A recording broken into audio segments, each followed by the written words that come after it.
Hello friends, in this video we are going to discuss about Geneva Convention. This is widely in news and for the students who are preparing for civil services or SSB or AFSB, this topic becomes very important for them. So let's see what is Geneva Convention. Geneva Convention is a body of public international law also known as humanitarian law of armed conflicts, whose purpose is to provide minimum protection, standards of humane treatment, and fundamental guarantees of respect to individuals who became victims of armed conflict. The Geneva Conventions are a series of treaties concluded in Geneva between 1864 to 1949 for the purpose of ameliorating the effects of war on soldiers and civilians. The Geneva Conventions comprises 4 treaties and 3 additional protocols. Friends, let's look at the history of Geneva Convention. So there's a story. The story goes like this. In year 1859, after the Battle of Solferino in Italy, when a Swiss businessman named Henry Dunant visited the wounded soldiers camp, there he was shocked to see the lack of facilities, medical aid and personnel for the wounded persons. So in year 1962, he published a book called A Memory of Solferino, which was based on the horrors of war. And 2. Henry Dunant's wartime experience inspired him to propose a permanent relief agency for humanitarian aid in the times of war.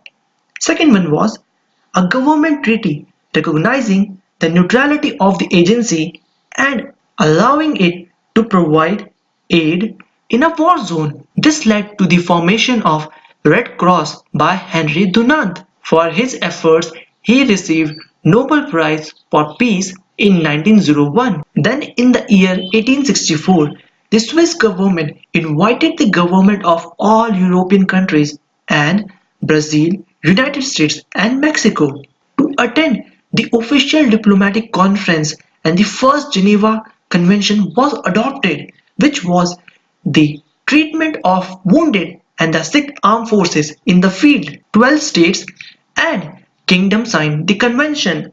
The Swiss Confederation, Grand Duchy of Baden, Kingdom of Belgium, Kingdom of Denmark, Second French Empire, Grand Duchy of Hesse, Kingdom of Italy, Kingdom of Netherlands, Kingdom of Portugal and Algarves, Kingdom of Prussia, Kingdom of Spain, Kingdom of Württemberg. The Treaty of 1949 were ratified in whole or with reservation by 196 countries.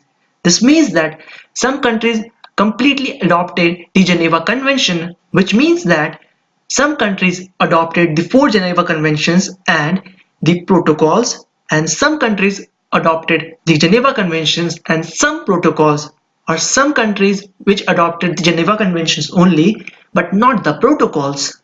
India is the party to the 1949 Geneva Convention but not the protocols. And now let's look at the conventions. The first convention deals with the treatment of wounded and sick armed forces in the field. This convention protects wounded and infirm soldiers and medical personnel who are not taking active part in hostility against a party. It ensures humane treatment without discrimination founded on race, color, sex, religion, or faith, birth, or wealth. To that end, the convention prohibits torture, assault upon personal dignity, and execution without judgment. The second convention deals with the sick, wounded, and shipwrecked members of the armed forces at sea.